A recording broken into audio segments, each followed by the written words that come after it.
नहीं चुराए। अरे गलतफहमी क्यों होगी? तूने अपने भैया की अलमारी से 2.5 लाख रुपए चुराए। ट्रिप पे जा रहा है, अय्याशी तो करनी ही होगी, तो सोचा चुरा ही लो पैसे फिर। उज्जवल, तेरी भाभी तुझ पर बहुत बड़ा इल्जाम लगा रही है। सच बता, तूने पैसे चुराए मेरे अलमारी से? भैया आपको मेरे पे भरोसा है ना? मैं हमारी मम्मी की कसम खाकर कह रहा हूँ, मैंने कोई पैसे नहीं चुराए। और अगर मुझे चाहिए होते तो आपको भी पता, मैं आकर आपसे मांगता ना। अच्छा, तो भरोसे की बात कर रहा है तू? अरे भरोसे की बात कौन कर रहा है? जिसने खुद पैसे चुराए हैं। एक बार ना इसका बैग चेक करके देखो, तब पता चल जाएगी पैसे किसने चुराए हैं। और अगर आज इसके बैग से पैसे निकले ना, तो इसको चुपचाप घर से बाहर निकाल देना। ठीक है भाभी, आपकी सारी बात मान ली, आप सही कह रहे हो। लेकिन भैया अब क्या हमारे घर में ये सब चलेगा? आपको 1% भी मेरे पे ट्रस्ट नहीं है क्या?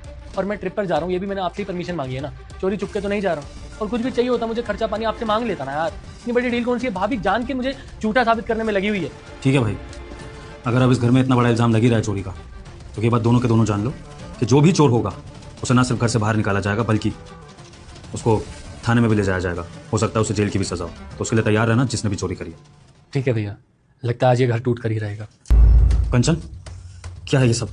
तुमने मेरे भाई पर चोरी का इल्जाम लगाया था और यहाँ पर खुद तुम्हारे बैग से पैसे निकले हैं। अब तुम इसको एक्सप्लेन करोगी क्या चल रहा है ये? अरे मैं क्यों चुराऊंगी पैसे? अरे मैंने अपने देवर जी के बैग में डाले थे, यही कहना चाहती हो ना? भाभी वो कहावत तो आपने सुनी ही होगी, लोमड़ी चाहे कितनी भी शातिर हो, अंत में भेड़िए का शिकारी बन जाती है। समझे? आपकी चोरी आप ही के ऊपर उल्टी पड़ गई। आप मुझे फंसाना चाहते थे ना?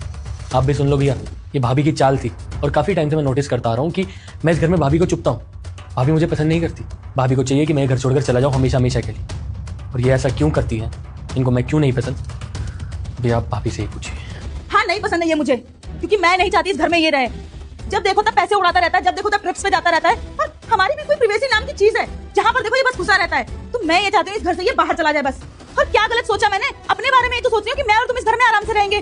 भाभी इस घर में ना मैं बोझ नहीं हूँ, वो तो भैया की शर्म करता हूँ, इसलिए आपके मुंह नहीं लगता हूँ मैं। लेकिन कहने को तो मैं भी बहुत कुछ बोल सकता हूँ। जो आप कह रहे हो ना कि बार बार अपने भैया से पैसे मांगता है, वो मैं भैया के पैसे नहीं मांगता हूँ। पढ़ाई के साथ साथ पार्ट टाइम काम करता हूँ, डिलीवरी करता हूँ स्कूटी पर जाकर। और वो जो पैसे बचते हैं ना, भैया के पास जमा करवाता हूँ। और जब जरूरत पड़ती है भैया से वही पैसे लेता हूँ मैं, जो कि मेरे होते, मेरी मेहनत के। और ये सब पता है मैं क्यों कर रहा हूँ? क्योंकि मम्मी पापा के जाने के बाद मैं भैया पे बोझ नहीं बनना चाहता। मैं एक जिम्मेदार इंसान बनना चाहता था, जो कि अपने परिवार पे कभी बोझ ना बन सके। इसलिए काम करता था और भैया पे अपने पैसे सेव करवाता था। ये बात मैंने आपको इसलिए नहीं बताई क्योंकि भैया ने मुझे मना करा था। बस उज्जवल, तुझे कुछ एक्सप्लेनेशन देने की जरूरत नहीं है। गलत तेरी भाभी है तो एक्सप्लेनेशन ये देगी कि इसने ऐसी हरकतें करी क्यों। अगर तुम्हें अपने देवर से प्रॉब्लम थी तो मुझे बताई जा सकती थी ये बात। इस बात को बैठ के हम डिस्कस भी कर सकते थे। लेकिन ये क्या तरीका है कि तुमने अपने देवर पे चोरी का इल्जाम लगा दिया, दो भाइयों को अलग कराने की कोशिश करी। अगर वो चोरी साबित हो जाती, मैं अपने भाई को घर से निकाल देता। ना सिर्फ उसको घर से निकालता, बल्कि उसको मैं जेल में चक्की पिसवाता। तो दुनिया क्या बोलती कि माँ बाप के जाने के बाद जैसे ही बड़े भाई की बीवी आई, उसने अपने छोटे भाई पर जुल्म करने शुरू कर दिए। और तुम्हें क्या दिक्कत है कि मेरा भाई कमाए ना कमाए, जो मर्जी करे? तुम इस घर में शादी करके आई हो ना, तो तुम्हें इस घर के तौर तरीकों से रहना पड़ेगा। अगर तुम्हें दिक्कत थी ना देवर के होने से, तो मुझे शादी करने से पहले बताना चाहिए था कि तुम्हें नहीं चाहिए देवर इस घर में। लेकिन अब अगर तुम्हारी शादी हो गई है तो तुम नहीं होती हो मेरे खून के रिश्तों को मुझसे अलग करने वाली। वो मेरे बच्चे जैसा है, वो रहेगा इस घर में। और हाँ उज्जवल मेरे भाई, जो मैंने वादा किया था उसको मैं निभाऊंगा। अगर अब तेरी भाभी ने चोरी करी है तो फिर सजा मिलेगी तेरी भाभी को। और सजा ये होगी कि तेरी भाभी अभी के अभी ये घर छोड़ के जाएगी मेरी जिंदगी से दूर। तेरी भाभी को जहां जिससे शादी करनी है, जो करना है करे, जाके अपने मायके में जिसको अलग करना है करे। लेकिन मैं अपने भाई से अब कभी अलग नहीं होऊंगा। जाओ यहां से। भैया आपने एक बात और बोली थी, जिसके पास भी पैसे होंगे उसको आप पुलिस के हवाले करोगे। अब क्या कहना चाहोगे? देख भाई, घर की लक्ष्मी है, जेल में डलवाऊंगा। रुको भक्त, मुझे इग्नोर मत करो। अगर इस वीडियो को लाइक करके चैनल को सब्सक्राइब करके इसे आप शेयर करोगे तो आने वाले नवरात्रि में तुम्हारी नौकरी लग जाएगी। और बेटे जाते जाते कमेंट में जय माता दी जरूर। तो 4 लोगों में बेइज्जती हमारी ही होगी। हमें एक औरत पर जुल्म नहीं करना चाहिए।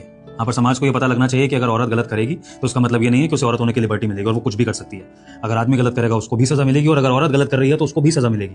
और तेरी भाभी की यही सबसे बड़ी सजा है कि अपना बसा बसाया घर छोड़ के ये अभी के अभी अलग होगी। जब 4 लोगों में इसकी बदनामी होगी, इसके मायके वाले क्वेश्चनिंग करेंगे, तो उनको ये सारी बात बताई जाएगी। अब कंचन, अगर तुम्हारा ड्रामा हो गया हो तो उस घर से बाहर निकलो, क्योंकि मुझे तुम्हारे जैसी कलेशी बीवी बिल्कुल भी नहीं चाहिए। क्योंकि जो एक बार ऐसा कर सकती है वो बार बार ऐसा करेगी, और मैं अपने छोटे भाई पर इस तरह के इल्जाम लगते हुए नहीं देख सकता। तो जाओ यहाँ से प्लीज। और थोड़ा सा तो सोचो, मैं कहाँ जाऊंगी, कहाँ रुकूंगी, क्या करूंगी? मेरा कौन सा सहारा है? ये तुम्हें सोचना चाहिए था मेरे भाई पर इल्जाम लगाने से पहले। तो मुझे मत बोलो। अब जाओ इस घर से और इस घर को कलेश मुक्त कर दो, शांति दे दो इस घर को, क्योंकि ये घर इस तरह के कलेश नहीं बर्दाश्त कर सकता। जाओ यहां से।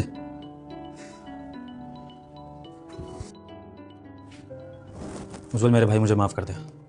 मैंने वाकई बहुत ही गलत औरत से शादी कर ली। और अगर मुझे अंदाजा होता ना कि औरत ऐसी निकलेगी तो शायद मैं कुंवारा ही रहता। देख, मैं तुझसे एक वादा करता हूँ मेरे भाई, आने वाले समय में मैं दोबारा शादी करूँ या ना करूँ, या फिर हो सकता है कि ये मेरी जिंदगी में वापस आ जाए, तो जो भी हो, लेकिन तुझे कभी कोई परेशानी नहीं होगी, तुझ पे कोई इल्जाम नहीं लगाएगा, इस बात की मैं गारंटी लेता हूँ। हम भाइयों के बीच में भी कोई नहीं आएगा। मैं तुझ पर भरोसा रखूंगा और तू अपने बड़े भाई पर भरोसा रखियो, ठीक है? भैया मैं भी कोशिश करूंगा कि जीवन में कभी आप पर बोझ ना बनूं।